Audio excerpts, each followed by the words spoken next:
Miércoles. Ah, no, po.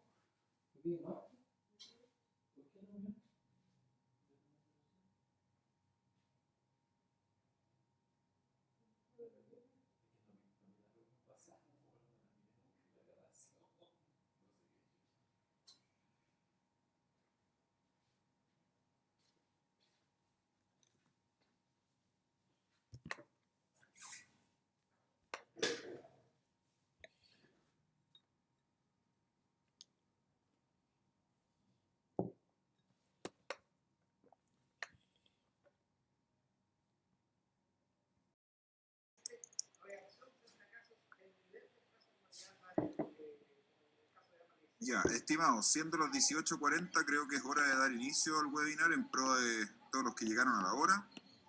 Le doy el pase a Claudio Venegas, presidente del Departamento de Atención Privada del Colegio Dentista. Para que demos comienzo a este primer ciclo.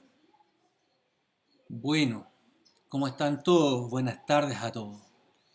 Muchas gracias por venir a este seminario. Este es un seminario organizado por el Departamento de Atención Privada del Colegio de Cirujanos Dentistas. Yo soy consejero y presidente del mismo.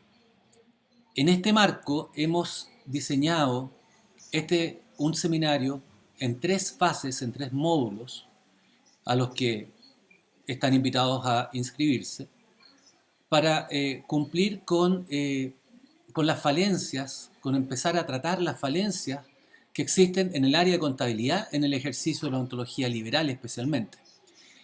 Van a estar a cargo del seminario los doctores Matías Chamil, que es vicepresidente del departamento, y el doctor Gonzalo Guarda, que es prosecretario. Los dejo entonces para que hagan la introducción de los panelistas. Muchas gracias por asistir.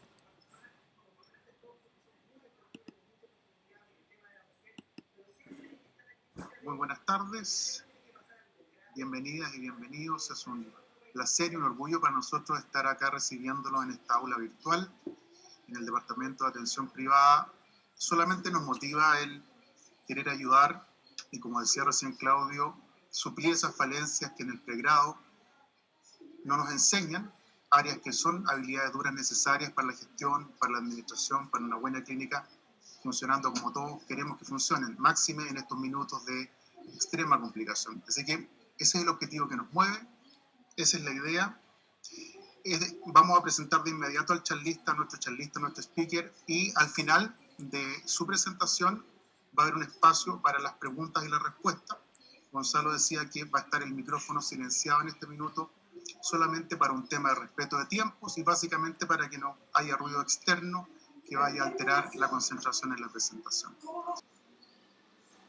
Ya, primero que todo, buenas tardes y agradecer a Matías y Gonzalo la oportunidad de hacer estas 3 sesiones de, digamos, un poquito de tributación y un poquito de laboral, ¿cierto? Sobre todo en periodos donde los impuestos están siendo bien contingentes.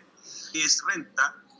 Cómo estas rentas pagan impuestos, ¿cierto? Y cómo nuestra legislación establece cierta estructura dependiendo las características de cada renta y qué herramientas nos entrega la ley para pagar esos impuestos. ¿Ah?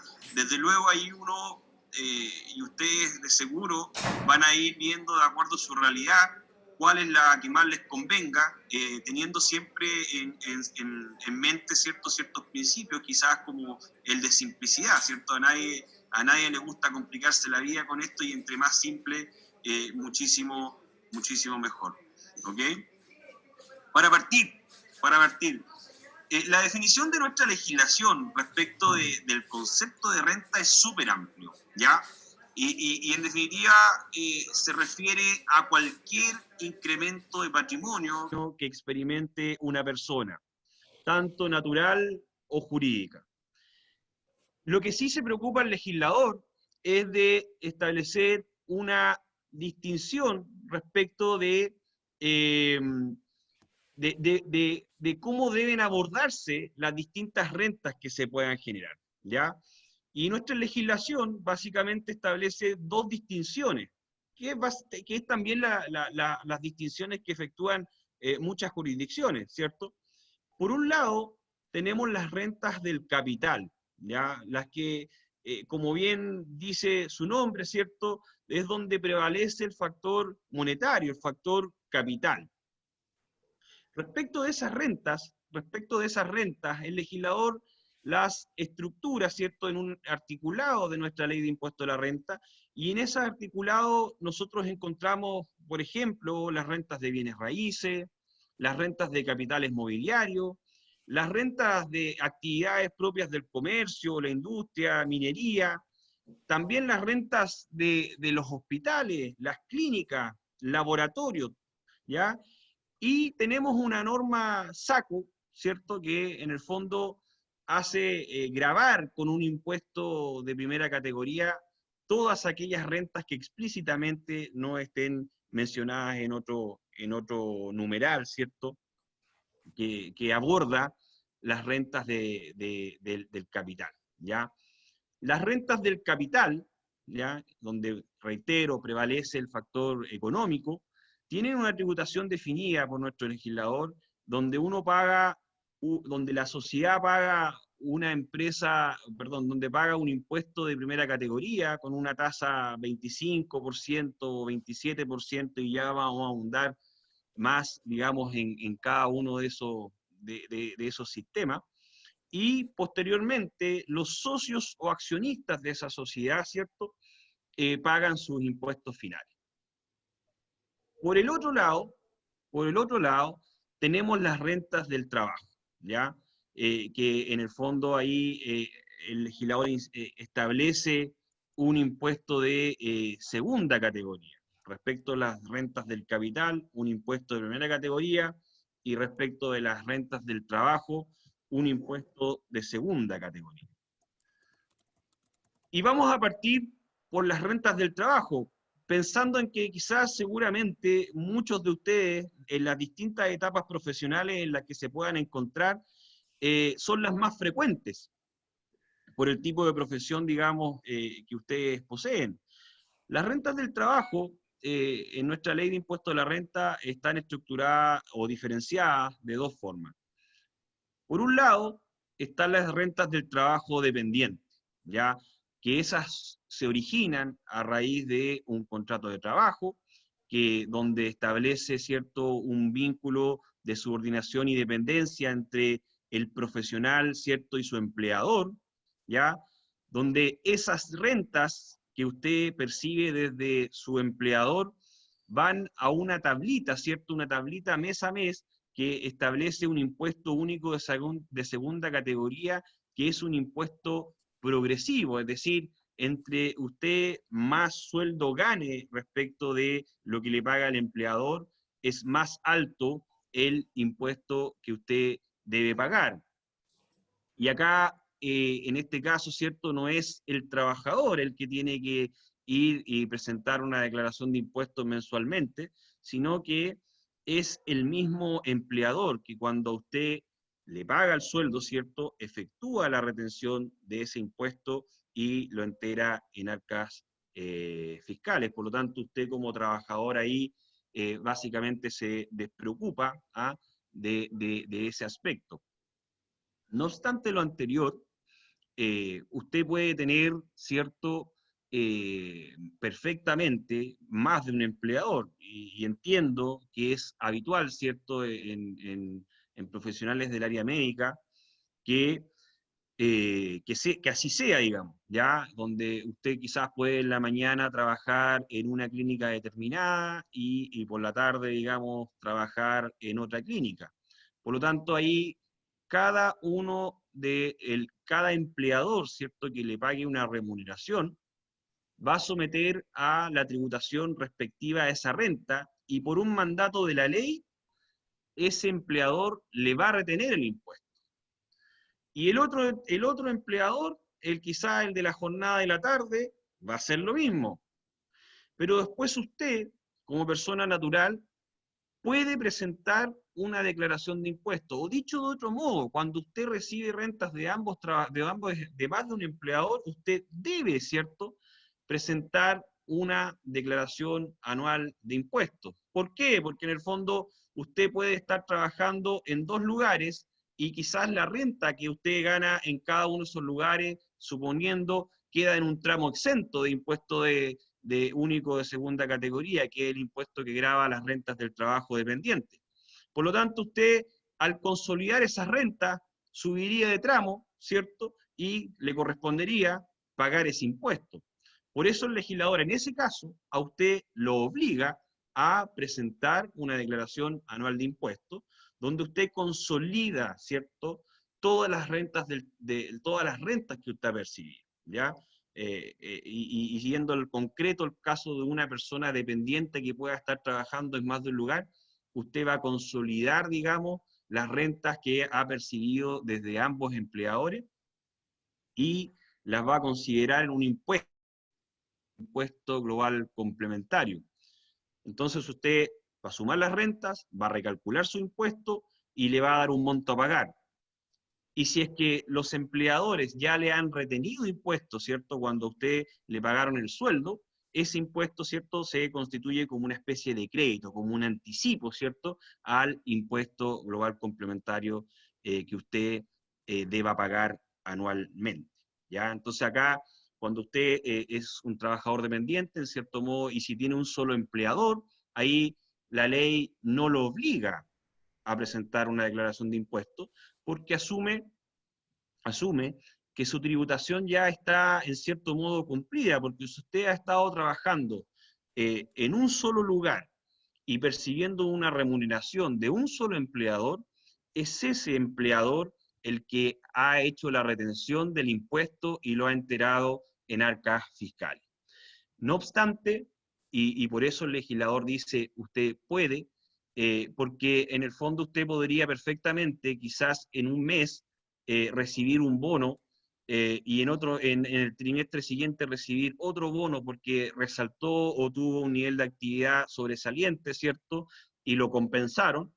Y seguramente su empleador, a la hora de retenerle el impuesto, esa renta la consideró en un solo periodo, por cualquier motivo. Por lo tanto, quizás por ese mes, pasó de un tramo a otro y tuvo que pagar más impuestos.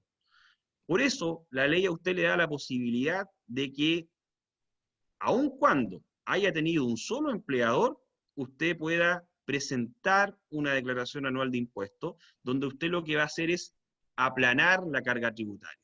O sea, si usted tiene una remuneración variable, por ejemplo, donde está sujeta al nivel de actividad que usted pueda tener con un empleador, y tiene un solo empleador, la ley le entrega la posibilidad de que usted pueda, en cierto modo, vaciar todas las rentas que usted ha percibido mensualmente en una tabla anual, y de este modo reliquidar el total de impuestos que usted debió haber pagado anualmente y llevarlo a una tabla anual, ¿cierto?, entregando como crédito el impuesto que cada empleador, que el empleador le ha retenido, ¿ya?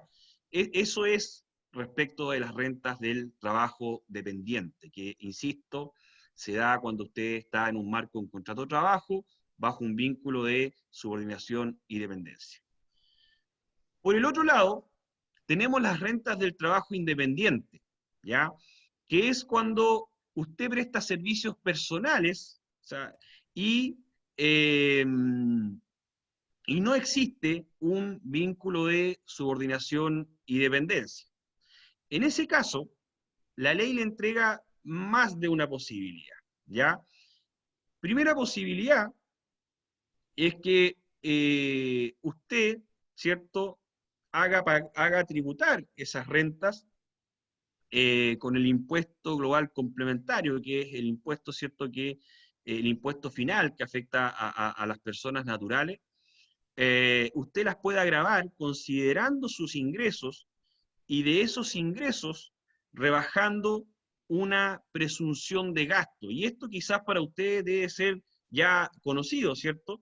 ¿Y cómo opera en términos simples? Usted, ¿cierto? Se mete al portal del Servicio de Impuesto Interno, emite la boleta de honorarios, ¿cierto? Y si la boleta de honorarios que usted está emitiendo se la emite a un contribuyente de impuesto de primera categoría, es el contribuyente el que le efectúa la retención, ¿cierto? El famoso 10% anteriormente y que progresivamente va a ir aumentando hasta llegar a un 17% con el propósito de cubrir las obligaciones previsionales de los trabajadores independientes. Por lo tanto, usted emite la boleta, el receptor de esa boleta, si es una empresa, le retiene el porcentaje que corresponda año a año, en este año es el 10,75%, y usted anualmente presenta una declaración anual de impuestos, donde usted va a sumar todas las boletas de honorario que ha emitido, ¿ya?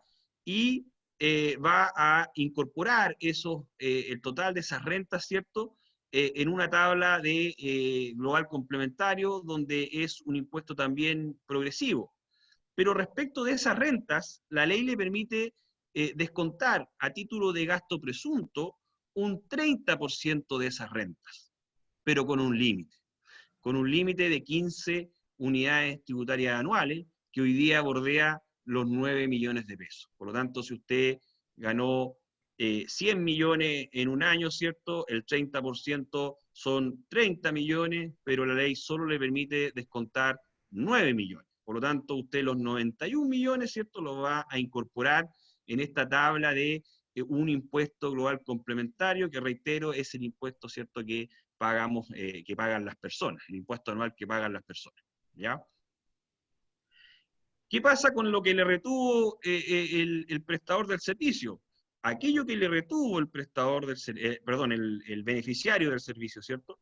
Aquello que le retuvo a la persona a la cual usted le emitió la boleta, eso se da como un anticipo al impuesto anual que usted deba pagar. Por lo tanto, si usted quizás no tuvo una actividad tan alta, ¿cierto?, y usted ha anticipado este 10,75%, lo más probable es que en su declaración anual de impuestos a usted le devuelvan parte de lo que a usted le han retenido producto de su actividad profesional. Por lo tanto, acá así funciona, digamos, cuando usted emite boletas a una empresa, ¿cierto?, que tributa en primera categoría. Pero perfectamente usted también podría tener una consulta y llega Juanito Pérez, Pedrito Gómez, Dieguito Sandoval, ¿cierto?, llega cualquier persona, y ellos no son contribuyentes de impuesto de primera categoría. Por lo tanto, en ese caso, usted también emite una boleta de honorario, pero ahí es usted, ¿cierto?, el profesional, el que se encarga de pagar una retención mensualmente a través de un formulario de declaración mensual de impuesto, que es el mismo formulario que se ocupa para pagar el IVA, ya el formulario 29. Y opera como la misma lógica de como les explicaba anteriormente. Va a sumar todos los honorarios que usted ha boleteado, ¿cierto?, y los va a considerar le va a rebajar el 30% a título de gasto presunto, con un tope de 9 millones, y eso va a una tabla global complementaria. Entonces, si el impuesto que arroja esa operación es mayor a las retenciones o los anticipos que usted ha efectuado, ¿cierto?, usted va a tener que pagar impuesto en el F22 de abril. Si el impuesto recalculado es menor que las retenciones que le ha efectuado, ¿cierto?, la persona a la que le emite la boleta de honorario, o si es menor, ¿cierto?, que los pagos o los anticipos que usted ha efectuado mensualmente, usted va a tener derecho a solicitar una devolución, ¿ya? Así funciona. Lo bueno de este sistema es que usted no tiene que tener ningún libro. O sea, en el fondo, como usted se somete a una presunción de gasto, ¿cierto?, que tiene este límite, usted no tiene que mantener ningún registro contable. Otra posibilidad otra posibilidad es que usted opte por descontar gastos efectivos. Y acá no aplica ningún límite, ¿ya? En el caso número 1, ¿cierto? Gasto presunto, 30% de los ingresos que usted ha boleteado, ¿cierto? Pero con un límite de 9 millones. Eso se descuenta de la base imponible. En el caso de gasto efectivo, todos los honorarios que usted ha boleteado van a constituir su ingreso bruto. Pero de esos ingresos usted puede descontar los gastos efectivos en que usted ha incurrido para materializar su actividad profesional. Si usted ha pagado arriendos, si usted pagó asesoría, e incluso si usted tomó un seminario o hizo un magíster eventualmente. Si usted hizo un magíster, también yo lo podría descontar, ¿cierto?, como gasto efectivo, ¿ya? Y opera de la misma forma que el anterior. O sea, es decir, si usted emite una boleta, no sé, voy a colocar un ejemplo, a Integramédica, por decir cualquier cosa, ¿cierto? Usted le emite la boleta a Integramédica es el que retiene el porcentaje de retención, porque la ley lo obliga a él a retener.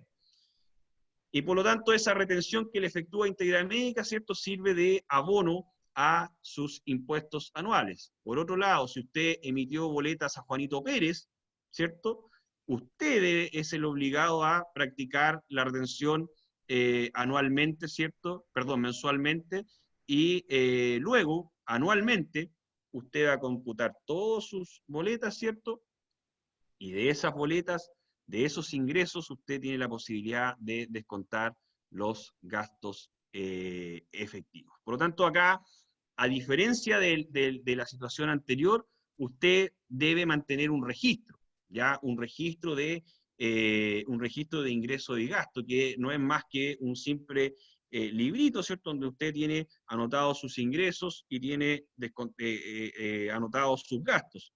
Ahora, la particularidad de este sistema es que respecto de gastos, usted debe cumplir los requisitos que establece la norma de la Ley de Impuesto a la Renta para descontar gastos, ¿ya?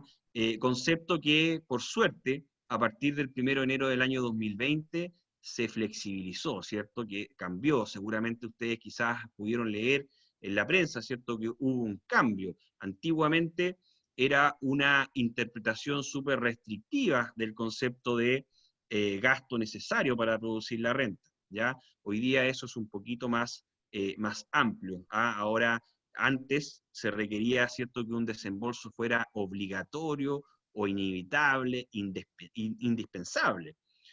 Hoy día lo que se evalúa es la aptitud para generar renta, ¿ya? Cuestión que debe ser evaluada caso a caso. Por lo tanto, usted va a tener este librito, ingreso menos egresos, ¿ya? Y lo que ordena la ley, eso sí, es que usted tiene que practicar una reajustabilidad, o sea, reajustar por la variación de IPC, tanto los ingresos como los egresos desde la fecha de su percepción al cierre del ejercicio o desde la fecha del egreso al cierre del ejercicio. Lo más probable es que acá usted deba contar con un servicio contable, ¿cierto? Porque este librito y estas reajustabilidades que hay que efectuar, lo más probable es que usted necesite apoyo de un profesional del área, ¿ya?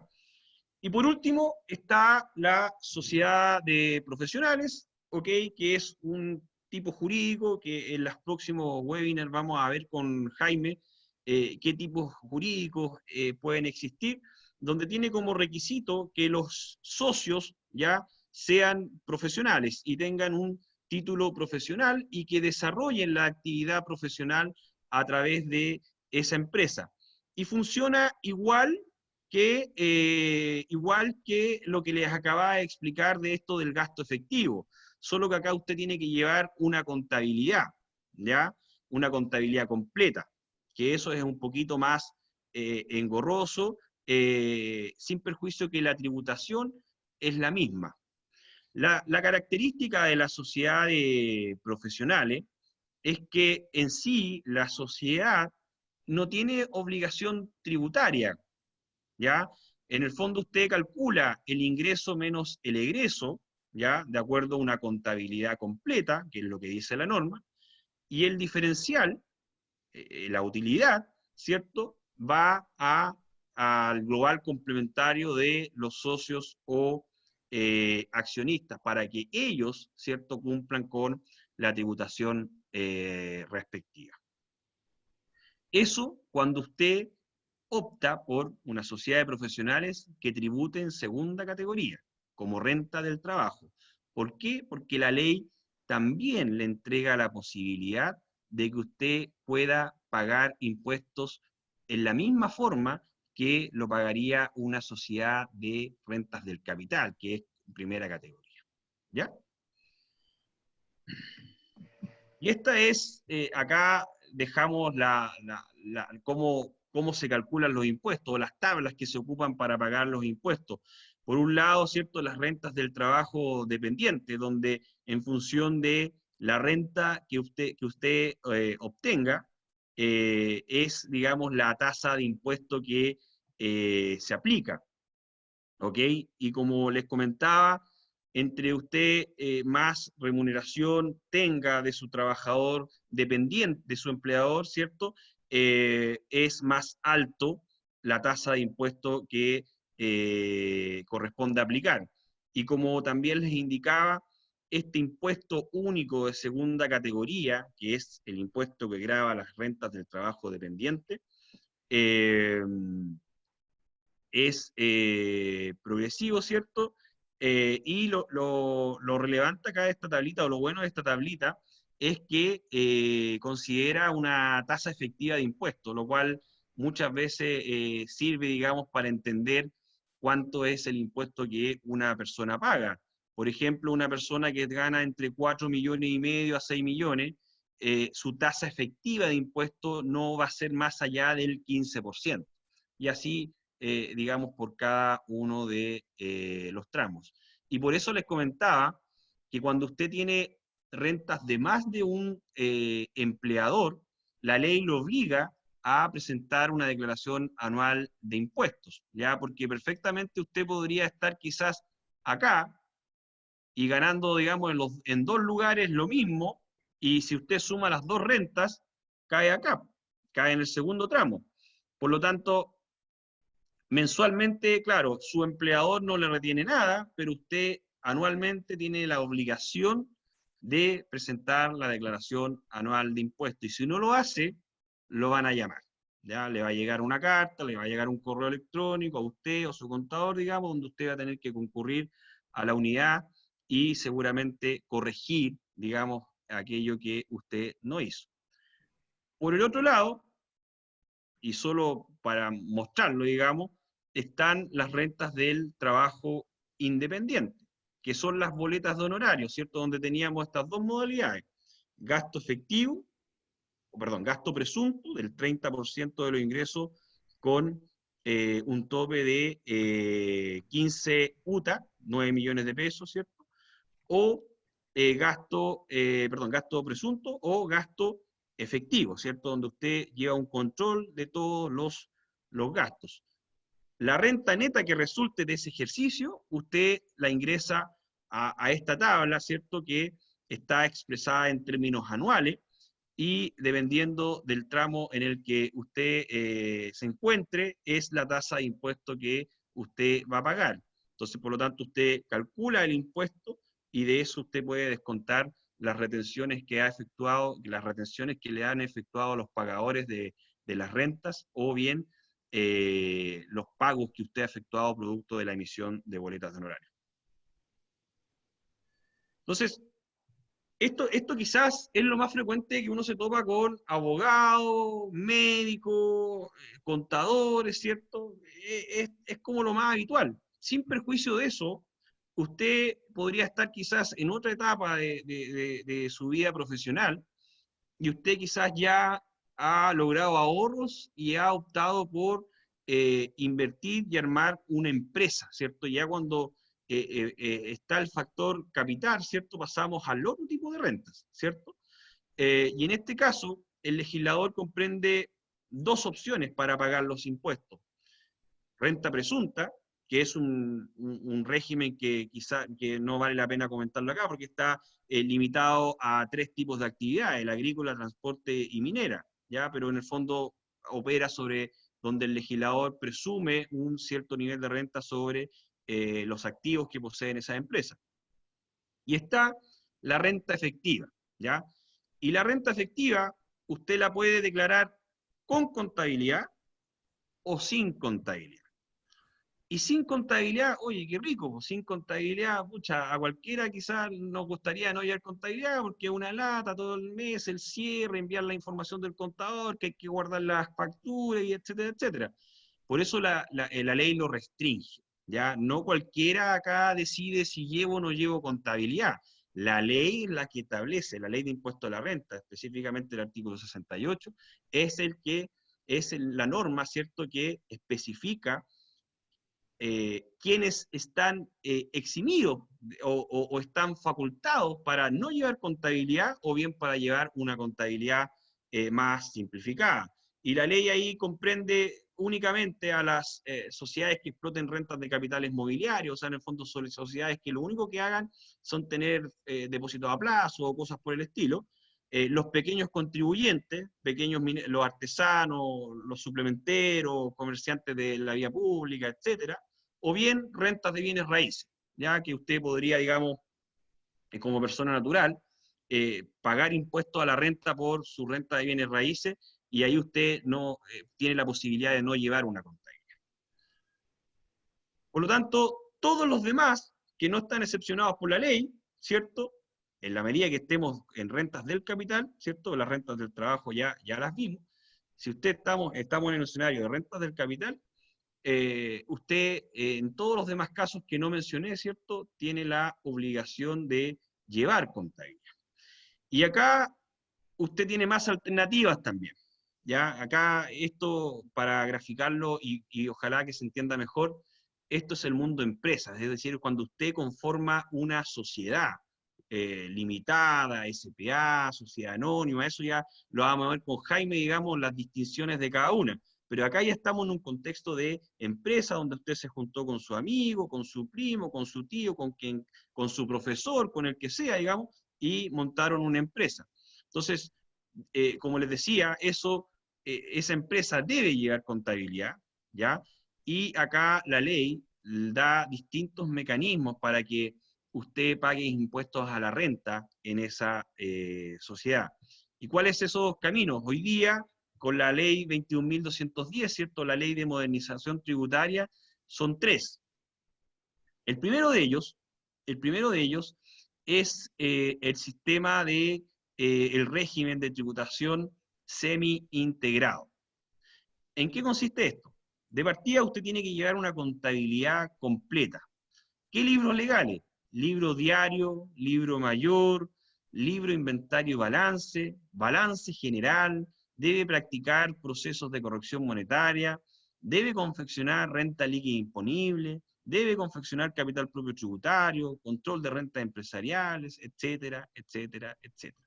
Pero estos son básicamente los libros que establece la ley. El libro diario es un libro donde no se imaginen, por favor, una persona escribiendo en un libro. Hoy día, por suerte, es todo más digital, ¿cierto? Pero es un registro donde se van anotando cronológicamente todas las operaciones económicas, ¿ya? El libro mayor es un resumen de cada una de las cuentas contables que puedan existir en el balance. O sea, un resumen de la caja, un resumen de las cuentas por cobrar que usted pueda tener como empresa, etcétera, etcétera, etcétera. El libro de inventarios y balance, seguramente si usted coloca una clínica, ¿cierto?, una clínica dental, usted va a tener insumos, va a tener quizás medicamentos, va a tener una serie de elementos que usted debe controlar, ¿ya? Que usted debe tener un inventario, ¿ya? Y a eso se refiere el libro de inventario y balance, a sus inventarios. Usted tiene quizás los sillones, usted tiene lámparas, no sé, tiene los elementos, ¿cierto?, que le permiten desarrollar su profesión. Por lo tanto, usted tiene que tenerlos inventariados. El balance general es la foto, ¿cierto? Es la foto de lo que ocurrió en un determinado periodo, donde usted va a ver todos sus activos, es decir, sus recursos, sus pasivos, sus deudas, digamos, y el diferencial de eso va a ser su patrimonio, ¿ya? Su patrimonio. ¿Quiénes le pueden exigir el balance? El balance se lo van a exigir de partida impuestos internos. O sea, de partida para declarar los impuestos, usted va a tener que tener ese balance. Y por otro lado, lo habitual, ¿cierto?, es que los bancos, a la hora de entregar un financiamiento a esa empresa, les solicite, ¿cierto?, los balances, ¿cierto?, para poder evaluar su capacidad crediticia. Y el banco siempre hay que tenerlo de amigo, ¿cierto?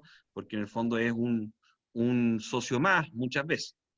Entonces, esas son las obligaciones de carácter contable que tiene este régimen, ¿ya? Por lo tanto, acá, desde luego, necesita apoyo de un contador, si el tamaño de su empresa quizás lo amerita, tener un contador interno que se encargue, digamos, de resolver todos estos temas.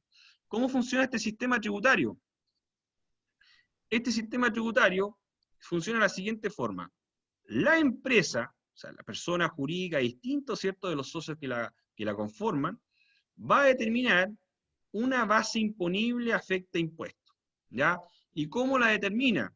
La determina restando a sus ingresos los costos y los gastos, ¿cierto?, que hayan servido para generar esos ingresos, ¿ok? Y usted va a determinar un concepto que es uno de los registros que está acá, ¿cierto?, que es la renta líquida imponible. Desde luego, cuando hablamos de gasto, siempre pueden haber restricciones, ¿ya?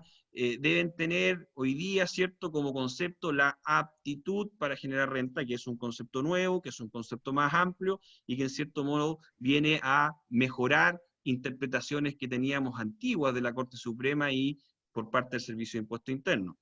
Y como erosiona la base imponible, el legislador también establece ciertos límites en caso que usted, ¿cierto?, como socio de esa sociedad, comience a ocupar recursos a su favor. Eso, desde luego, la ley no lo permite. O sea, si usted está pagando el permiso de circulación de su auto personal a través de la sociedad, la ley sanciona eso. La ley sanciona eso y le establece un recargo en materia impositiva. O sea, lo hace tributar a usted con impuesto global complementario y además le recarga un 10%. Por lo tanto, cuando usted arma empresa, tiene que distinguir muy bien el agua, digamos. Cuánto es de los socios y accionistas y eso manejarlo en forma independiente.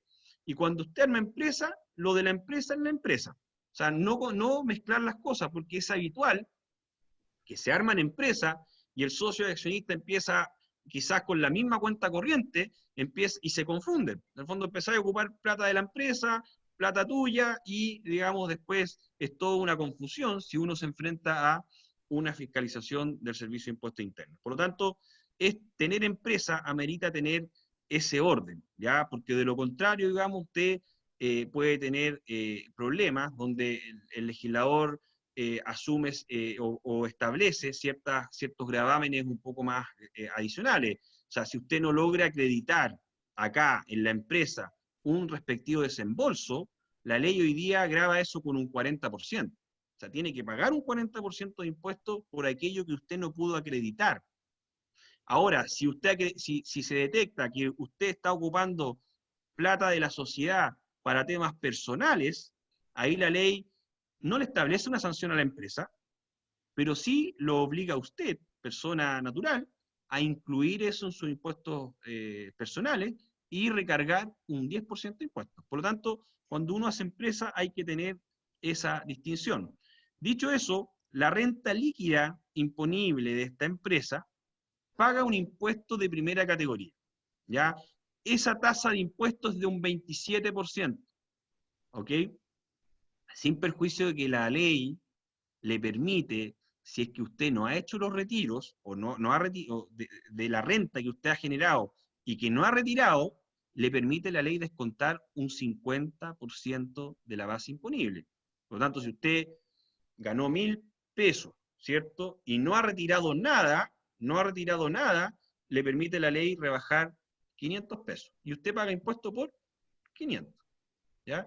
Y lo bueno que ahora la ley no estableció un mecanismo de restitución como antes lo hacía. Por lo tanto, usted perfectamente acá podría estructurarse, o los socios se podrían estructurar, porque la ley también permite que usted como persona natural se pague un sueldo en la empresa. ¿Ya? Y hoy día no tenemos las limitaciones que teníamos hasta el 31 de diciembre del 2019. Lo que exige la ley, primero que usted trabaje efectivamente en la empresa. Eso es lo primero que exige. Y segundo, que la remuneración que usted se pague esté dentro de los rangos razonables a la industria en la cual usted, en la industria que usted funciona, ¿ya? Y al tamaño a la realidad de la empresa. O sea, en el fondo, el mercado, digamos, es el que coloca el límite para el sueldo que se puede pagar la empresa. Por lo tanto, usted acá puede ponerse, ¿cierto?, más creativo o puede ser más ordenado, ¿cierto?, y establecer un sueldo de mercado, y usted vive con ese sueldo como persona, ¿cierto?, y la renta que queda en la empresa, ¿cierto?, se puede someter a ciertos beneficios tributarios. En el fondo, lo bueno que puede tener una estructura como esta es que si usted genera excedentes, ¿cierto?, y usted no se los gasta, eso se mantiene en la empresa, digamos, y usted, digamos, no se ve afectado y solamente vive con su sueldo. Eso siempre se tiene que ir ordenando, digamos, dependiendo de la realidad de cada profesional. Ahora, si usted hace retiros desde esas rentas que generó la empresa, la persona natural debe pagar impuesto global complementario, debe incorporarlo acá, en esta tabla, ¿cierto? Debe pagar impuesto global complementario. Y contra ese impuesto, la ley le permite descontar, ¿cierto?, el 65% de ese 27%. ¿Ya? Por eso se llama semi-integrado. Nuestra legislación tenía un sistema tributario totalmente integrado, pero con la reforma de Bachelet, ¿cierto?, del 2014, incorpora este régimen de semi-integrado. ¿Ya? Por lo tanto, la empresa determina la renta líquida imponible, el socio no paga ningún impuesto, el socio se puede pagar un sueldo en la empresa, desde luego ese sueldo se va a ver sometido a esta realidad, a la realidad, ¿cierto?, que afecta a las rentas del trabajo dependiente. Debe pagar impuesto igual ese socio, ¿ya? ¿Qué más? Esta empresa tiene que determinar, debe anticipar, ¿cierto?, al fisco pagos provisionales mensuales, ya que en el caso de este régimen es una tasa que va variando en función de las rentas que usted ha obtenido, digamos, y los impuestos que ha pagado. Por lo tanto, de repente, si a usted le va muy bien y ha pagado pocos anticipos, al próximo año, la tasa que va a arrojar este concepto va a ser súper alta, lo cual a veces a los emprendedores, a los profesionales nos complica porque significa que de tu facturación mensual tienes que sacar un poquito para anticipárselo al fisco. Acá el pago provisional mensual es una tasa variable que se va calculando una vez al año, por lo tanto uno la calcula una vez y con esa funciona todo el año, independiente que te vaya bien o te vaya mal. Hay algunos mecanismos para suspenderla, pero son limitados, digamos. Pero uno se matricula con esa tasa todo el año. ¿Ok?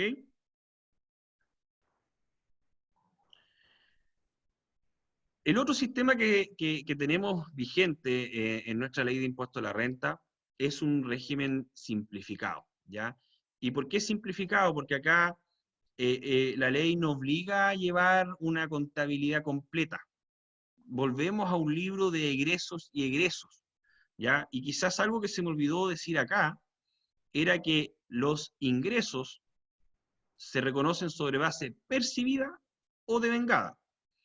Lo mismo que los gastos. Acá los rebajo sobre base pagada o deudada. En este sistema hablamos de un libro de ingresos y egresos, ¿ya? Por lo tanto, tengo que haber percibido el ingreso y tengo que haber pagado el egreso, y el diferencial de eso es lo que paga un impuesto de primera categoría. Y en este régimen, lo bueno es que la tasa de impuesto es más baja. es un 25%, ¿ya?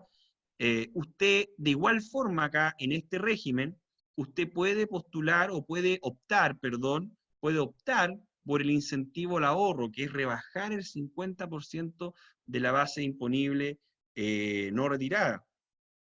Y el socio accionista solamente va a pagar impuestos cuando retire. Solamente ahí. Y también se puede pagar un sueldo dentro de la empresa. No hay ningún problema. Siempre que usted trabaje en la empresa y sea un sueldo de mercado. Pero acá, cuando usted haga retiros, a diferencia del régimen anterior, donde usted podría ocupar un 65% de ese 27%, acá usted puede ocupar el 100% de ese 25%. Y lo otro bueno que tiene este sistema es que la tasa de PPM es fija. O sea, usted paga un 0,25% mensual de sus ingresos o un 0,5%, pero ese 0,5% lo paga solo si sus ingresos superan las 50.000 UF, que son algo así algo así como 1.400 millones de pesos. Entonces, si usted supera los 1.400 millones de pesos, usted pasa a pagar de PPM un 0,5%. A diferencia acá que es variable, ¿ya? Y ese variable de repente nos da susto, porque de repente te puede dar un 15%, un 20%, o incluso casos extremos donde uno puede llegar a pagar un 27% de impuesto de PPM mensualmente, lo cual es mucho. Entonces acá esto le entrega, ¿cierto?, un poquito de alivio a la caja, ¿cierto?, que siempre está tan estresada mes a mes. Por lo tanto, acá usted paga un monto fijo de PPM. ¿Por qué es tan maravilloso esto? ¿O por qué suena maravilloso respecto del anterior? Porque esto está enfocado en pymes. O sea, esto en el fondo, el artículo 14, el artículo pyme, el 14D, perdón, es el artículo pyme, ¿ya? ¿Y quiénes son pyme para estos efectos? Para estos efectos son pyme aquellas sociedades que no superen las 75.000 unidades de fomento. ¿Ya? Por lo tanto, si sus ingresos están bajo las 75.000 unidades de fomento, usted puede postular o puede optar por este régimen. Recuerden siempre que estamos en el contexto de que usted optó por desarrollar su negocio a través de una empresa, ¿ya? Eso. Lo complicado de esto a veces, y lo complicado siempre es caso a caso, porque para evaluar la posibilidad de ingresar a este régimen, usted debe primero cumplir con el requisito de los ingresos, ¿ya? Y segundo, también establece otras restricciones, que usted no puede tener ingresos de capital inmobiliario o de inmuebles superiores al 35%, pero pongámonos en contexto de que usted quiere desarrollar un negocio de una clínica dental, ¿ya? Acá lo complicado a veces es que para el cómputo de estos ingresos de los 75.000 UF, que permiten verificar que usted pueda acceder a este régimen, usted debe considerar los ingresos de sus relacionados. Por lo tanto, yo tengo que sumar, ¿cierto?, los ingresos de las empresas que se puedan entender relacionadas. Es decir, si esta persona, si este médico, odontólogo, está asociado además tiene otra empresa, digamos, tengo que sumar esos ingresos, porque si no sería fácil, ¿cierto? Si yo adquirí tamaño, voy constituyendo empresa y yo controlo, digamos, cada empresa y por lo tanto cada empresa queda en un régimen pyme. No, la ley se coloca en ese contexto y para evaluar el ingreso a este régimen le exige consolidar esos ingresos. Y acá lo complicado a veces, y esto lo homologo mucho lo que ocurría con las sociedades que estaban acogidas antiguamente a un sistema 14TER, que también era un ingreso-egreso. Lo complicado a veces es el acceso a financiamiento, y eso hay que tenerlo claro. El tener acá en este sistema balance, contabilidad completa, para los bancos de repente es mucho más atractivo que cuando usted presenta un libro de ingresos y egresos. Y por lo tanto acá usted, y de igual forma, puede llevar contabilidad completa. O sea, si usted quiere llevarla, porque para efectos de que el banco le renueve las líneas de crédito o le preste plata, ¿cierto?, cuando usted lo necesita, usted puede llevar una contabilidad completa, pero la tributación va a ser ingresos menos egresos. ¿Ok? Y el último régimen que tenemos es también simplificado y que se denomina régimen de transparencia fiscal. ¿Ya? ¿Qué significa esto? En resumen, ¿cierto? Significa que la empresa, ¿cierto? Va a pagar, perdón, va a reconocer o va a calcular una renta líquida que va a estar en función de los ingresos percibidos menos los egresos pagados. Pero esa renta no paga impuestos de primera categoría, ¿ya? Lo cual también es un alivio, porque a muchos les pasa, y volví atrás, ¿cierto?, con el otro régimen simplificado, a muchos les pasa que en abril la empresa tiene que pagar impuestos, pero usted, como persona natural, está esperando que se lo devuelvan, porque sabe que se lo van a devolver, porque hizo retiros, ¿ya?, y entregó como crédito ese impuesto. Por lo tanto, usted espera que digamos que se lo devuelvan, pero impuesto interno a veces se pone innovador, ¿cierto?, y empieza a hacer nuevos cruces, y por lo tanto su declaración de impuestos queda bloqueada o queda observada. Y por lo tanto a usted no le devuelven ese impuesto. Y tiene un costo financiero, o sea, usted en abril tiene que sacar una cantidad de plata, pagarla, esperando para que en mayo o en junio le devuelvan esa plata. Pero si sale una observación en la renta, usted no recibió la plata. Entonces, este sistema, lo bueno que tiene, es que la empresa no paga impuestos de primera categoría. No paga impuestos de primera categoría y toda la renta que genere se atribuye o se asigna a los socios de la sociedad, ¿ya? Se asigna en función de los porcentajes que tiene cada uno de los socios en la empresa, ¿ya? Y ellos son los que pagan impuesto global complementario. Desde luego acá, como no hay impuesto de primera categoría, no tiene que haber crédito, si no pagó impuesto la empresa, ¿ya? Esa es en cierto modo la ventaja que tiene este régimen. Y la otra ventaja, se podría decir, es que la tasa de PPM es un poquito más baja que la anterior, es un poquito más baja, ¿ya? Y el requisito que tiene es que todos los socios de la empresa deben ser personas naturales, ¿cierto? Contribuyentes de impuestos finales, ¿ya? Por lo tanto, si uno va viendo las alternativas que entrega la ley, ¿cierto? Va a depender mucho del tamaño de empresa que usted tenga y de cómo tenga estructurados sus gastos personales, ¿ya?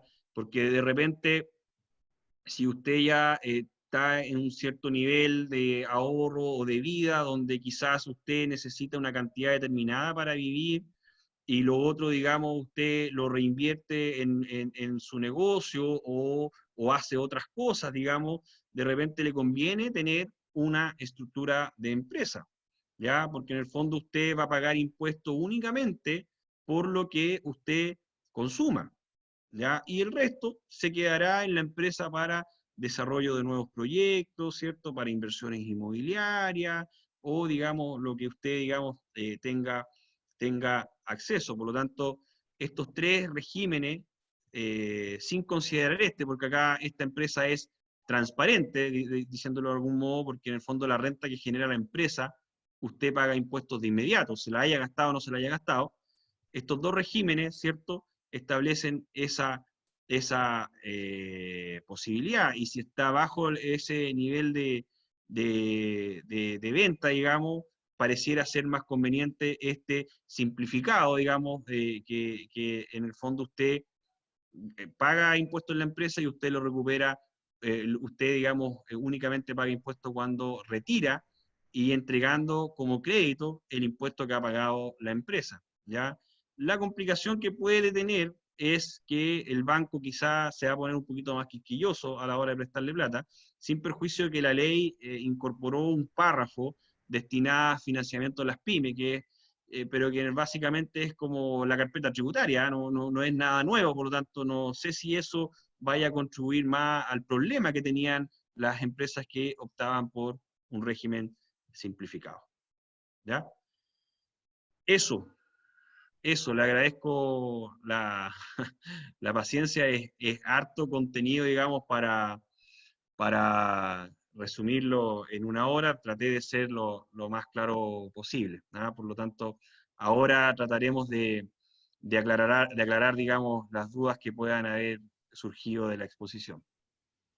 Muchas gracias, Raúl. Te agradecemos la presentación, estuvo extraordinaria. Algunas preguntas que me hicieron llegar que me gustaría irte haciendo, a ver si podemos, digamos, irte dando solucionar algunas dudas. Bueno, Daniel Ortiz preguntó sobre por qué se necesitan facturas, que ese es un punto claro, que cuando uno tiene, me imagino, una contabilidad, uno tiene que demostrar los egresos, digamos. ¿Perdón? Daniel Ortiz pregunta sobre por qué, por la razón por la cual se necesita tener el respaldo de las facturas, digamos, cuando uno compra algo, gasta algo, digamos, no solamente el egreso. Claro, es que ahí depende. Si en el fondo, si usted es un contribuyente que está en un régimen de gasto efectivo, ¿cierto? Como con honorario en gasto efectivo, la forma de acreditar esos gastos es a través de una factura. E incluso en algunos casos, si es una prestación de servicio, incluso un contrato. O sea, uno de los requisitos para deducir un gasto es la acreditación fehaciente, ¿ya? Y la acreditación fehaciente yo la logro con la factura. Si es una compra con una factura, ok, no va a tener problema. Pero si es un servicio, lo más probable que además de la factura, y tomando en consideración lo que ocurrió con el tema de las boletas falsas, ¿cierto? Que quizás todos lo vieron, te piden además un contrato y evidencia del servicio prestado. O sea, para irme por un sistema de gasto efectivo, yo tengo que acreditar fehacientemente ese desembolso. Por eso es que necesitamos tener la factura. Perfecto. Otra pregunta que me hicieron es que, por ejemplo, cuando uno quiere montar una clínica pequeña, está pensando en montar una clínica pequeña, ¿hay algún régimen que tú recomiendes, digamos, como para iniciar, que sea sencillo de llevar, digamos, que no incurran muchos gastos? O sea, estamos hablando que muchas veces los dentistas, y pueden haber mucho en ese sentido acá, que quieren montar una clínica quizás arrendando un par de jornadas. ¿Es recomendable quizás hacerlo como persona natural inicialmente o se recomienda partir siempre ordenado desde una empresa para tener todo bien rigurosamente llevado y todo? Mire, cuando uno inicia una actividad, uno siempre como que la comienza para ser grande o para crecer. O en eso quizá uno está pensando. Y bajo esa lógica y dentro de las herramientas que hoy día nos entrega la ley, quizás el régimen lo voy a colocar acá mejor para ver si se ve más fácil, digamos. Este régimen, el D3, ¿ah? Puede ser una buena alternativa, en el fondo, porque es un régimen bastante más simplificado, como les decía, tienen que llevar un libro de ingresos y egresos, y digamos, tiene un espacio amplio para crecer. ¿Ah? Si tú ya superas las 75.000 UF, y por más de tres periodos, digamos, ahí tú recién sales de ese régimen, ¿ya? Por lo tanto, si tú me preguntaras a mí qué sistema adoptaría para iniciar una clínica chica, sería este, digamos, ¿ya? Sería este sistema. ¿Ya? Ahora, también está la posibilidad, si no quieres armar empresa ni nada de eso, hay una figura que la va a explicar Jaime en la próxima sesión, que es el empresario individual también, ¿ya? Donde tú con tu propio RUT vas a impuesto interno e inicias actividades, ¿ya? Pero siempre hay un riesgo ahí, en el fondo, porque tienes todo tu patrimonio como persona expuesto, digamos. Por lo tanto, y sobre todo por el tipo de actividad que ustedes desarrollan, yo sugeriría, digamos, una empresa y una empresa bajo un régimen simplificado, ya que representa menos costos también en cuanto al cumplimiento.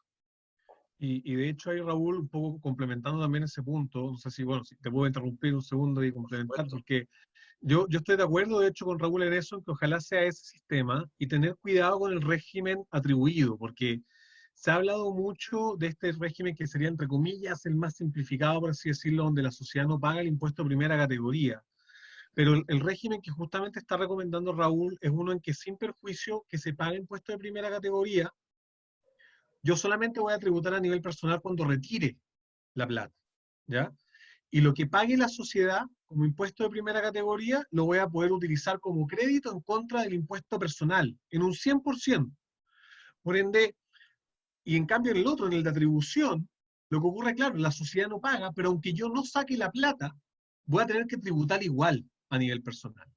Y lo más complejo de eso es que, claro, si yo eventualmente estoy realizando un negocio, ¿cierto? De repente yo digo, bueno, voy a empezar mi vida laboral, como dice Pablo Muñoz, ¿cierto? Dice, mira, está iniciando su vida laboral y quiero hacerlo con un amigo mío, quiero hacerlo con otro odontólogo, estamos empezando, bueno, ¿sabes qué? Hagamos una sociedad. Bueno, si hacemos una sociedad juntos y de repente, no sé, uno pone un poco más de plata y tenemos participaciones, vamos a ver esto más adelante, pero tenemos participación en capital que son distintas, eventualmente la ley lo que va a hacer es va a atribuir en base a su participación en el capital, pero ustedes se van a dar cuenta, ¿sabes qué? Yo trabajé más, entonces yo voy a retirar más. Bueno, la tributación no va a seguir necesariamente los retiros. Entonces ahí se puede generar una diferencia y eso puede generar complicaciones futuras. En otras palabras, si es que Jaime tiene un 60% de participación en el capital y Raúl tiene un 40% de participación en el capital, la ley necesariamente en el sistema atribuido va a hacer de que un 60% se vaya para Jaime y un 40% para Raúl, a pesar que eventualmente puede ser que hayamos sacado las platas de una manera distinta.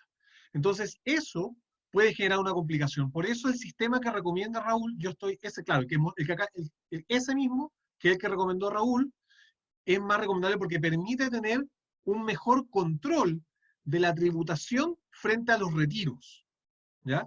En el otro es más difícil. Tiene el mejor beneficio que no pago el impuesto de primera categoría, pero hay que recordar que ese pago de impuesto de primera categoría de todas maneras lo voy a poder ocupar como crédito si yo retiro todo, entonces tampoco es tan grave, ¿ya? Eso un poco quería complementar también la respuesta a Raúl, porque yo estoy de acuerdo con él que es mejor ese sistema en base a retiro que en base a atribución, cuando estoy empezando igual. Perfecto, Jaime, Raúl, muchas gracias por la respuesta, creo que queda súper claro. Mira, Isidora Hermosilla acaba de preguntar algo que yo también tenía puesto acá dentro de las preguntas. Dice, hay clínicas que piden a los dentistas que facturen como empresa. Eso es que los megaprestadores o algunas clínicas más grandes piden que los dentistas hagan su propia empresa y, digamos, hagan una factura a fin de mes por la rendición de servicios. Eso yo, según lo que entiendo, hay algunos beneficios y sé que los vamos a conversar más adelante mucho más en detalle, pero pregunta qué régimen tributario sería bueno en ese sentido para esa empresa, digamos, que tiene múltiples prestadores, digamos. Yo creo que ahí Isidora se respondió, digamos. Yo creo que si está bajo el nivel de ingresos que establece el 14D3, como bien dijo Isidora, que eran las 75.000 unidades de fomento, desde luego ese régimen es más conveniente, es más simple administrar y menos gravoso, porque Isidora de seguro, digamos, va a retirar, se va a consumir, digamos, esos flujos y puede, digamos, hacer uso del crédito en un 100%. Ahora, acá, si ella está sola, si Isidora está sola, de repente podría ser conveniente el D8. El D8, que ese era el régimen de transparencia, ¿ya? Si está sola, podría convenirle ese. Pero todo depende de cuánto ella se gaste de lo que gana. Si se lo gasta todo, en el fondo, ahí yo recomendaría un D8, porque en el fondo, y está sola, porque si no, si está con alguien más, le podría ocurrir lo que decía Jaime. Pero si ella está sola, se consume todo lo que gana, yo le recomendaría un D8. ¿ya? Porque si se va a un D3, que es también un régimen simplificado, tiene la obligación de pagar el impuesto de primera categoría y muchas veces uno se gasta la plata durante el año y llega abril y te topáis con que tu contador te dice tiene que pagar tanto y tú no tenés la plata. Y no, pues te dice el contador, páguela si se la devuelven. Y te quedas ahí un poco asustado a que impuesto interno te la cuestione. Por lo tanto, si estás sola y te consumen la plata, un D8.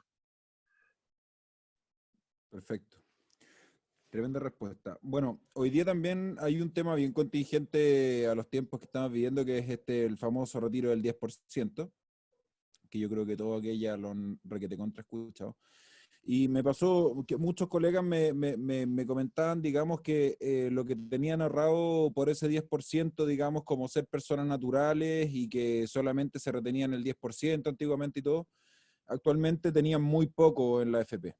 En relación a eso mismo, pensando en el futuro, pensando en tener una buena jubilación y proteger la jubilación, digamos, y todo eso, ¿qué recomiendas, digamos, tú en ese sentido para como asegurar una buena jubilación y programarla con tiempo, digamos? Ya, a ver, aquí en mi opinión personal, bueno, todas acá las opiniones van en función de lo que uno ha vivido. Si tú me preguntas a mí y tengo la posibilidad de no colocar plata en la FP y estructurar mi pensión a través de otra forma, yo lo haría de otra forma. Y puede sonar loco quizás lo que estoy diciendo. Pero hay un tema que quizás a todos nos toca, que es que el acceso a crédito. Cuando uno quiere acceder al crédito hipotecario, un crédito consumo, un crédito para comprarte un auto, la mejor forma de acreditar tus ingresos sea a través de, digamos, una cotización previsional, ¿cierto? Acreditando cotizaciones previsionales constantes, etcétera, etcétera. Eh, por lo tanto, bajo esa perspectiva, siempre depende de la etapa de la vida en que tú estés. Si estás en una etapa donde tú todavía te estás capitalizando porque quieres acceder a financiamiento, claro, yo voy por mantener, ¿cierto?, una cotización, ya sea a través de tu propia empresa o a través de personal.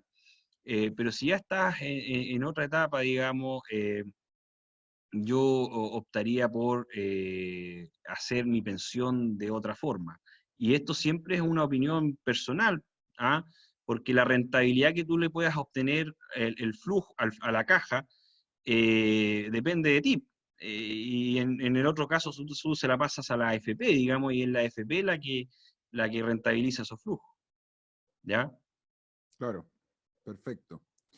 Bueno, como una experiencia personal, no, pero Gonzalo Garcés preguntó dos cosas, que antes había preguntado si había un manual en fácil para aprender contabilidad, y ahí le doy mi experiencia personal, y también Matías después les puede contar su experiencia personal. Los dos hemos montado algún tipo de clínica, y la verdad es que inicialmente siempre es bueno una asesoría.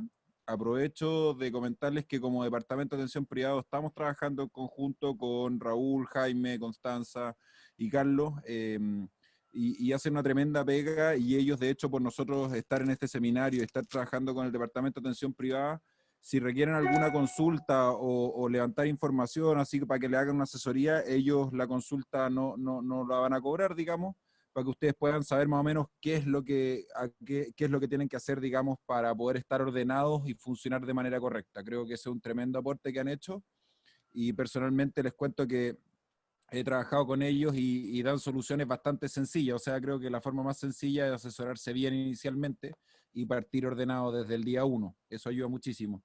Después, Gonzalo también pregunta, ¿se puede generar una sociedad de profesionales donde uno es el financista, pero es de profesión trabajador social y que yo soy el odontólogo, o es mejor otro tipo de sociedad?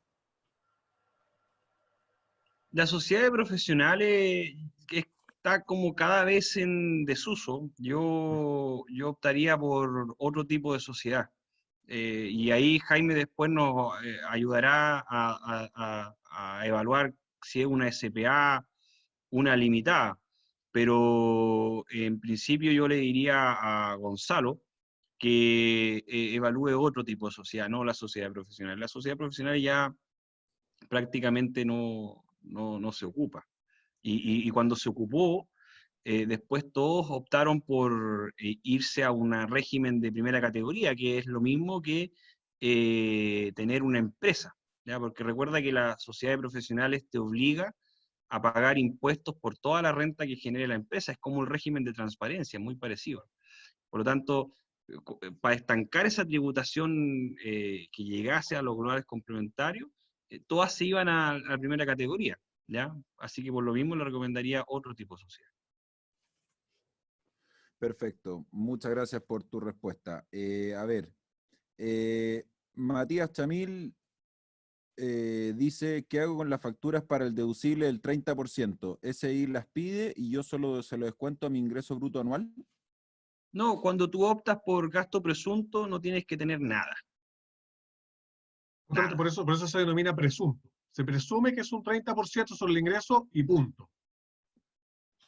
Perfecto, pero entendiendo que si un dentista, por ejemplo, que genera boletas a múltiples prestadores o facturas a múltiples prestadores, en caso que decidió hacer una empresa personal, digamos, o asociada a otros profesionales, podría empezar a descontar movilización, TAC, benzina, gastos, insumos, todo lo que gaste, digamos, para su producción, digamos, y eso podría superar el 30% y quizás podría ser mejor, digamos. Ah, claro. Claro, o sea, en el fondo ya te quedaste corto con los 9 millones, o dicho de otra forma, tu 30% es inferior a tus gastos efectivos, tienes que evaluar, digamos, e irte a un gasto efectivo. Claro, claro, O ya y ahí evaluar, es, constituir una sociedad eventualmente y empezar, digamos, a ver si es que conviene más estructurarse con una limitación de responsabilidad. Entonces, claro, o sea, efectivamente ahí, cuando el nivel de gasto ya supera el 30%, los 9 millones en la práctica, en el fondo que es el límite, ya probablemente no tiene mucho sentido seguir con el gasto presunto del 30%. Claro, es que muchas veces los profesionales tenemos que incurrir en gastos de insumos, de movilización entre distintas clínicas, todo el tema, entonces el 30% de repente puede ser poco y puede ser una buena estrategia, digamos, constituir una empresa y pasarse a uno de estos regímenes que ustedes comentaban, digamos. sí, o bien recuerda que está la posibilidad de pasar un gasto efectivo, Directamente, sin sociedad. sin necesidad de hacer empresa. Claro. Que Siempre sigue también. las mismas, que Gonzalo sigue las mismas reglas. ¿Ah? Con otras palabras, cuando tú tienes las normas de gasto para sociedades, efectivo, son las mismas normas de gasto para las personas que en el fondo boletean y que descuentan gasto efectivo. Perfecto. Perfecto. Acá, Lucas Edhart me pregunta, me quedó una duda con respecto a descontar efectivos. En caso de ser un odontólogo independiente que arrienda un espacio, ¿yo podría como persona natural realizar ese descuento? ¿Puedo yo como persona natural generar facturas para demostrar esto? O sea, si él opta por gasto efectivo, el arriendo desde luego lo puede descontar de la base imponible. Desde luego que sí. Bien. ¿Ya? Y él emite sus boletas de honorarios normalmente, pero ahí va a contrario a lo que estábamos hablando antes del gasto presunto. Te fuiste por la otra modalidad, gasto efectivo, y tienes que acreditar que desembolsaste ese gasto efectivo, digamos. ¿Y eso cómo lo acreditas? Con la factura que te puede emitir el arrendador o el contrato, digamos, porque hay, por norma, digamos, no muchas veces se emite factura, ¿ya? Pero con el contrato ya sería suficiente para acreditar un gasto efectivo. Y Por lo ahí es tanto, lo importante puede rebajar. para que la gente, claro, y para que la gente no se enrede, ojo, el hecho de que yo emita boletas no implica, o sea, para poder yo descontar este gasto efectivo, no es necesario que yo emita factura. Yo puedo seguir emitiendo boletas con la diferencia que los gastos en los que yo incurra, ahí sí voy a requerir la acreditación del gasto. Entonces, como bien dice Raúl, de repente yo tengo contratos de arrendamiento que no implican una emisión de una factura. Y por ende, la acreditación de ese gasto no va a ser con una factura, va a ser con el contrato. Pero yo voy a seguir a mis pacientes, ¿cierto? Le voy a seguir emitiendo las boletas de honorario. ¿ya? Claro, o sea, Entonces, como resumen, no es necesario tener la factura física, sino que falta el respaldo de un contrato que demuestre el egreso, digamos. o sea, si es que efectivamente, o sea, aparte de la factura, si es que te tienen que emitir factura, es importante tener la factura.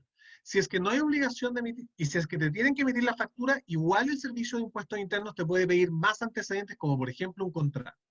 Y si es que no te tienen que emitir factura, necesariamente va a ser, o sea, va a ser bueno que tengas alguna otra metodología para acreditar qué es lo que estás pagando.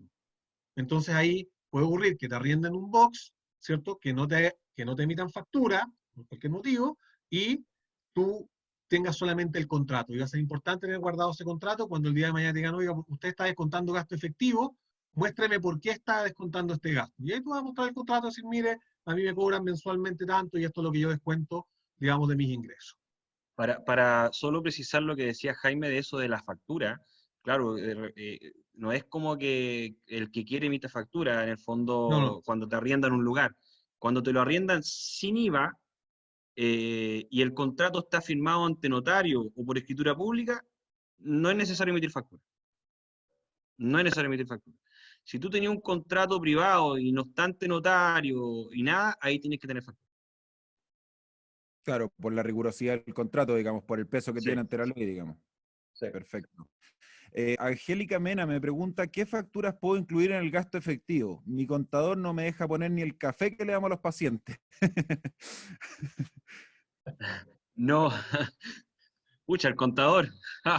wow. No, todos aquellos que sean necesarios para generar la renta. O sea, el café para los pacientes es un gasto necesario, Totalmente. totalmente. Y hoy día, por eso lo cité en la exposición, el concepto de gasto hoy día es un poquito menos restrictivo de lo que teníamos hasta el 31 de diciembre del año 2019. ¿Ya? Por lo tanto, aquí siempre yo digo lo mismo, cuando me preguntan eso, siempre la respuesta lo tienen los mismos que me preguntan, porque ellos son mejor que nadie los que conocen los gastos de su negocio. O sea, el café para los pacientes, de repente el DirecTV o el cable que tienes en la sala de espera, en los teléfonos celulares, servicios de aseo, ya servicios de todo aquello que sea necesario, digamos, para generar esa renta. ¿Dónde coloca restricciones el legislador? Es cuando ya se empiezan a confundir las cosas entre el socio y la sociedad. O sea, en el fondo cuando ya quizás estáis pagando, no sé, por muchos reembolsos de gastos de benzina y cosas por el estilo, ahí se empieza a colocar más delgada la línea, ¿ya? Pero en general, todo lo que sea para tu negocio es deducible. Sí, de hecho, como una experiencia que vivió un colega hace poco, que fue, digamos, previsor en esto, él montó su empresa personal porque prestaba a muchos prestadores, estaba con un buen sueldo y de hecho actualmente me contaba que tiene el auto como leasing de la empresa y pasa completo a gasto para descontar impuestos, la benzina, los TAC, los insumos que compra, todo lo pasa a gasto, pero de una manera muy ordenada. O sea, creo que el resumen ejecutivo de todo es que hay que ser súper ordenado en mantener diferenciados los gastos de empresa versus los gastos personales. Sí. Ahora, ojo con los Sí, automóviles, sí, sí. station wagon o similares, el legislador se puso el parche antes de la ahí y como sabe que fiscalizar eso es difícil, y lo estableció en la ley. O sea, en la ley está limitado el uso de gastos de automóvil, station wagon o similares. Claro, no, si ¿Ya? tiene O que sea, tener una garantía, o sea, una condición específica, pero en caso de que el dentista para moverse entre distintos lugares de trabajo necesite una movilización, también tengo entendido que con una buena asesoría se puede descontar. sí, se puede pedir autorización a impuestos internos. Cuando es Perfecto. un automóvil, station wagon o similares, uno puede pedir una autorización a impuesto interno. Impuesto interno fundamenta ahora razonablemente, cambió ante el juicio exclusivo. Impuesto interno evalúa, ¿cierto? Por ejemplo, las empresas de cobranza, cuando andan estos city cars, ¿cierto? La norma general no permite descontar como gasto eso. ¿ya? Pero entonces si tú pides y tú demuestras que por tu atención te mueves aquí y allá y impuesto interno lo razona y el auto cumple con las especificaciones, o sea, si tú vayas a pedir una autorización para un BMW para eso, seguramente te van a decir que no, pero uno tiene que pedir la autorización, porque por norma general no se permiten descontar gastos de automóvil, interchopagos similares, De Perfecto. propiedad de la empresa. de propiedad de la empresa, claro. Lógico. Mario Barrientos pregunta, no me queda claro, persona natural con gasto efectivo versus formar empresa individual, ¿qué ventaja tiene esta última? Es lo mismo, solo que como cambia el documento tributario que tú emites, ¿ya? Y cambia también la forma de anticipar los impuestos. O sea, en el fondo, cuando eres gasto efectivo, ingreso menos egreso, y el PPM va a ser la retención de la boleta de honorario, ¿ya? O lo que tú pagues cuando atiendas directamente a una persona. Cuando es empresa individual, cuando es empresario individual, de partida vamos a tener que elegir alguno de los sistemas tributarios. Y ahí ya nos podemos complicar, ¿ya? Y ahí tú dejas de emitir boleta, emites factura, porque en el fondo la empresa individual es igual que una empresa, ¿ya? Pero con tu mismo RUT. Y entonces ahí tienes que emitir factura, y la diferencia es que, bueno, ahí vamos a tener que entrar a qué sistema tributario tú caes, pero llevémoslo a un simplificado, es que mes a mes el PPM que hay a pagar, digamos, es un 0, y algo, ¿ya? Y al final de año tenéis que pagar un impuesto de primera categoría, ¿cierto? Y ver tu situación personal por otro lado. Es un poco más complejo el empresario individual que gasto efectivo. No sé si me logré explicar. ¿Ah? Es un poquito más complicado el empresario individual porque adopta la complejidad de una empresa. ¿Ok? Ahora, eso del punto de vista, digamos, tributario. Si estuviéramos hablando, por ejemplo, de una empresa individual de responsabilidad limitada, vamos a hablar de esto en todo caso en la próxima sesión, pero si estuviéramos hablando de una empresa individual de responsabilidad limitada, entonces también hay un beneficio que es que, por ejemplo, bueno, si tú arriendas un local o algo, quien arrienda va a ser la empresa, ¿cierto? Y eso también te genera límites de responsabilidad. Entonces eso también, digamos, es importante porque con los límites de responsabilidad también proteges de algún modo tu patrimonio, ¿ya? Entonces eso también puede ser algo importante independiente del tema tributario.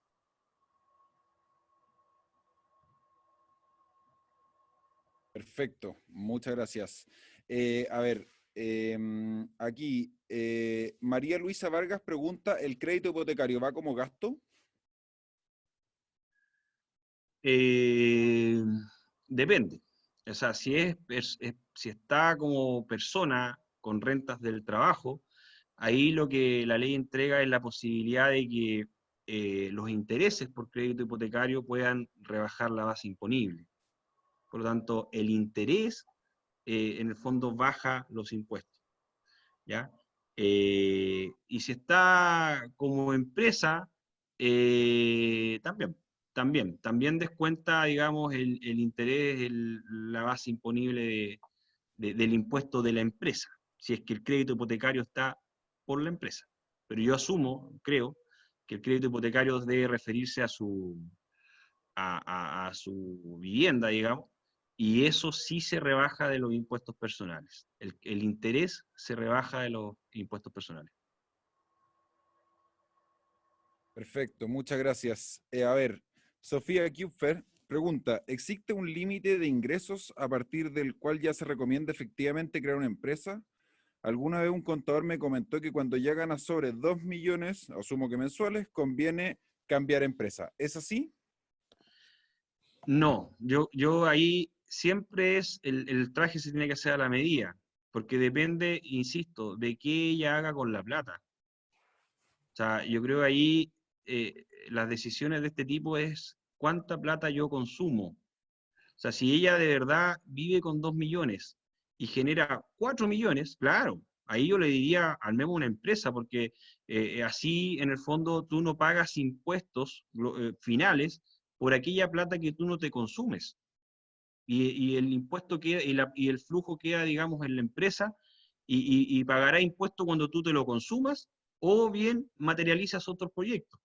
Pero esas soluciones mágicas de montos, no, mira, si tú llegas a 2 millones, ¡pa!, dispara empresa, no, eso no existe. En el fondo siempre es el traje a la medida, dependiendo de tus hábitos de consumo.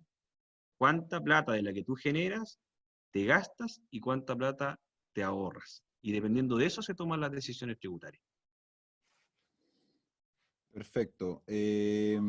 Bueno, hasta el momento no hay más preguntas. Creo que se han abarcado casi todos los temas. Agradezco a todos por sus preguntas. Y ahora doy el pase a Matías para que haga el cierre. Y de pasada les digo que en el chat están los contactos, digamos, de los consultores, para que en caso de cualquier duda o consulta más particular de cada uno, puedan contactarse. Ahí está el mail de contacto, que es jpreis@jaqueorellana.cl, y el celular que nos deja ahí para poder, ¿cómo se llama?, hacer las consultas pertinentes. Matías. Ese, de hecho, es mi mail, Gonzalo, por si acaso es mi mail directo. ¿Por qué Jaque Orellana? Cambiamos la razón social hace poquito atrás, entonces por eso, digamos, se mantiene eso, pero cualquier cosa, bueno, también en mi celular, por cualquier duda también pueden llamar y obviamente no hay ningún problema. ¿Ya? Que me pareció lo más directo. Muchas gracias, Jaime. Dejo a Matías con el cierre. Le agradezco mucho por esta presentación. Matías. Gonzalo, profesor, hoy día se lució. Estuvo completamente a la altura. Le agradecemos a Raúl. Son materias arduas para nosotros.